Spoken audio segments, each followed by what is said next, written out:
राम राम सांगलीकर, काय पाहुणं, कस काय चाललंय? सगळं ठीकठाक ना? मित्रांनो, आत्ताच काही दिवसापूर्वी सांगली जिल्हा परिषद निवडणुकीचा निकाल लागलाय आणि या निकालानं अख्ख्या महाराष्ट्राचं लक्ष आपल्या सांगलीकडे लागलंय. जसं काही दिवसापूर्वी सांगली महानगरपालिकेच्या निकालानं सगळ्यांना चक्रावून सोडलं होतं, कोणालाच बहुमत मिळालं नव्हतं, तसंच काहीच चित्र आता जिल्हा परिषदेबाबतीत बी झालंय.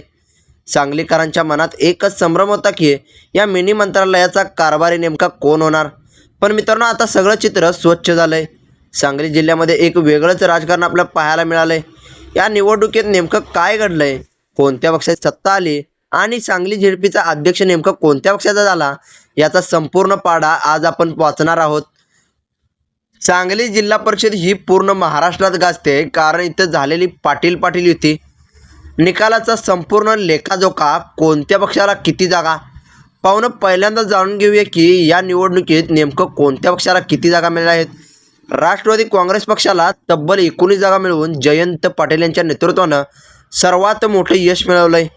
म्हणजेच वाळवा तालुका असो किंवा शिराळा तालुका आणि त्याचबरोबर ईश्वरपूरमध्ये त्यांना सर्वाधिक मोठं यश हे राष्ट्रवादी शरद पवार गटाला मिळालं आहे. आणि त्याचबरोबर ईश्वरपूरमध्ये असो किंवा वाळवा शिराळा या तालुक्यामध्ये बाकी विरोधी पक्षांना तिथं वर डोकंसुद्धा काढून पाहायला मिळालं नाही. म्हणजेच विरोधी पक्षांना इतकं काही चांगल्या प्रकारचं यश आहे त्या ठिकाणी मिळालं नाही. त्यानंतर आता आपण 2 नंबरचा पक्ष बघूया, तो म्हणजे भारतीय जनता पक्ष. तर मित्रांनो, भाजप या पक्षाला 16 जागा मिळाल्या असून ते 2 नंबरचा मोठा पक्ष ठरले आहेत. पण जरी त्यांना 16 जागा मिळाल्या असल्या तरी त्यांना त्या जागा कमीच मिळाल्या आहेत, कारण एकट्याच जत तालुक्यामध्ये सर्वाधिक मोठं यश भारतीय जनता पक्षाला मिळालं आहे. कारण 9 पैकी 8 जागा या गोपीचंद पळकरांनी जत तालुक्यामधून दिल्या आहेत. म्हणजे 16 पैकी 8 जागा या जत तालुक्यामध्येच मिळाल्या आहेत. त्यामुळे भारतीय जनता पक्षाला बाकी तालुक्यामध्ये अपयश मिळालं असल्याचं आपल्याला पाहायला मिळत आहे. आणि यामुळेच या निवडणुकीमध्ये भारतीय जनता पक्षाला याचा सर्वाधिक मोठा फटका बसला असल्याचं आपल्याला पाहायला मिळत आहे. आणि यामुळेच त्यांना सांगली झेडपीच्या अध्यक्षपदापासून दूर राहण्याची चित्र आता आपल्याला पाहायला मिळत आहेत. तर मित्रांनो, याच्यानंतर आता आपण पुढचा पक्ष बघूया. तर मित्रांनो, पुढचा पक्ष आहे तो म्हणजे काँग्रेस पक्ष. तर मित्रांनो, विशाल पाटील आणि विश्वजित कदम यांच्या काँग्रेसनं 11 जागा जिंकल्या आहेत. म्हणजेच त्यांना सुद्धा या निवडणुकीत त्यांना जितकं अपेक्षित यश पाहिजे होतं तितकं काही त्यांना सुद्धा मिळालं नाही. पण मित्रांनो, त्यांना 11 जागा म्हणजे ते सुद्धा त्यांना चांगल्या प्रकारचं यश मिळालं असल्याचं आपल्याला पाहायला मिळत आहे. मित्रांनो, याच्यानंतर आता आपण पुढचा पक्ष बघूया. तर मित्रांनो, पुढचा पक्ष आहे तो म्हणजे एकनाथ शिंदे यांची शिवसेना. तर मित्रांनो, एकनाथ शिंदे यांच्या शिवसेनेला म्हणजेच सुहास बाबर यांच्या शिवसेनेला 8 जागा मिळाल्या आहेत. म्हणजेच एकनाथ शिंदे यांच्या शिवसेनेला सुद्धा सर्वाधिक चांगल्या प्रकारचं यश हे सांगली झेडपीवर मिळालं असल्याचं आपल्याला पाहायला मिळत आहे. कारण मित्रांनो, त्यांना गेल्या निवडणुकीमध्ये 3 ते 4 जागा या सांगली जिल्हा परिषदेवर मिळाल्या होत्या. मित्रांनो, या निवडणुकीमध्ये त्यांना 8 जागा मिळाल्या आहेत.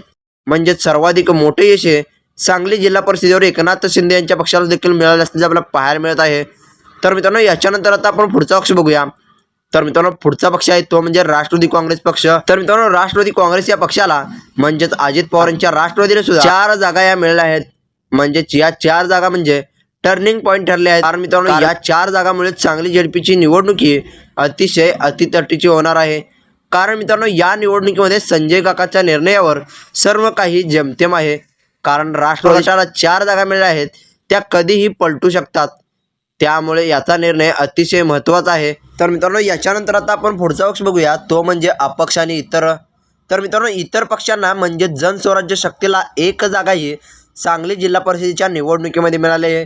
आणि त्याचबरोबर शिवसेना उद्धव बाळासाहेब ठाकरे यांच्या पक्षाला देखील 1 जागा ही सांगली जिल्हा परिषदेवर मिळाली आहे. आणि त्याचबरोबर रयत क्रांती संघटनेला म्हणजेच सदाभाऊ खोत यांच्या पक्षाला 1 जागाही मिळाली आहे. अशा प्रकारे सर्व पक्षांना मिक्स जागा मिळाल्या आहेत.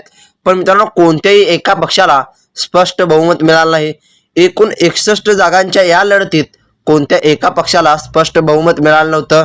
भाजपला जरी सर्वाधिक जागा मिळाल्या असल्या तरी त्यांना सत्तेसाठी एका आकड्याची गरज होती. सांगलीतील दिग्गज नेत्यांची भूमिका आणि प्रतिष्ठा या निवडणुकीत जिल्ह्याच्या सर्वच मोठ्या नेत्यांनी प्रतिष्ठा पणाला लावली होती. नामदार जयंत पाटील वाळव्याचे हे चाणक्य नेते. जरी त्यांच्या जागा काही प्रमाणात कमी झाल्या असल्या तरी सत्ता स्थापन करण्याचं कसब फक्त त्यांच्याकडेच आहे. माजी खासदार संजय काका पाटील, तासगावचे संजय काका, त्यांनी 4 जागा मिळवून आपली ताकद दाखवून दिली. विशाल पाटील आणि विश्वजित कदम या जोडगोळीनं काँग्रेसला 11 जागा मिळवून देऊन किंगमेकरची भूमिका बजावली.